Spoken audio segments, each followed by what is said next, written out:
സംസ്ഥാനത്ത് ലോക്സഭാ തെരഞ്ഞെടുപ്പിലെ സ്ഥാനാർത്ഥികളുടെ പൂർണ്ണ ചിത്രം ഇന്ന് വ്യക്തമാകും. നാമനിർദ്ദേശ പത്രിക പിൻവലിക്കാനുള്ള സമയപരിധി ഇന്ന് വൈകിട്ട് അവസാനിക്കും.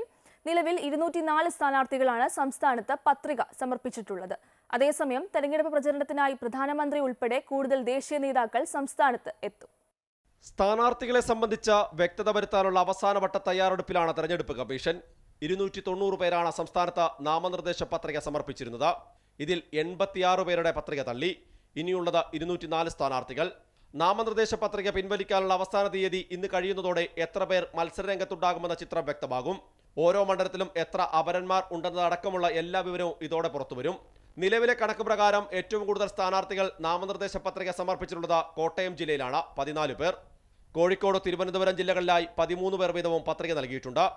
അതേസമയം തന്നെ സംസ്ഥാനത്തെ തെരഞ്ഞെടുപ്പ് പ്രചരണത്തിന് ആവേശം പകരാൻ കൂടുതൽ ദേശീയ നേതാക്കളും എത്തുന്നുണ്ട്.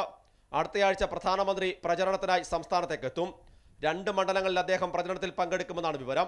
നരേന്ദ്രമോദിയെ കൂടാതെ BJP ദേശീയ അധ്യക്ഷൻ JP നദ്ദ, ആഭ്യന്തരമന്ത്രി അമിത്ഷാ, പ്രതിരോധ മന്ത്രി രാജ്നാഥ് സിംഗ് ഉൾപ്പെടെയുള്ള പ്രധാനപ്പെട്ട നേതാക്കൾ സംസ്ഥാനത്തേക്ക് എത്തും.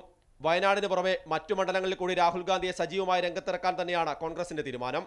പ്രിയങ്ക ഗാന്ധിയെ കൂടുതൽ മണ്ഡലങ്ങളിൽ ലഭ്യമാക്കണമെന്ന ആവശ്യം കൂടി KPCC ദേശീയ നേതൃത്വത്തിന് മുന്നിലേക്ക് വെച്ചിട്ടുണ്ട്. LDFന് വേണ്ടി CPM general secretary Sitaram Yechury ഉൾപ്പെടെയുള്ള ദേശീയ നേതാക്കളാണ് എത്തുക. അമൃത ന്യൂസ്, തിരുവനന്തപുരം.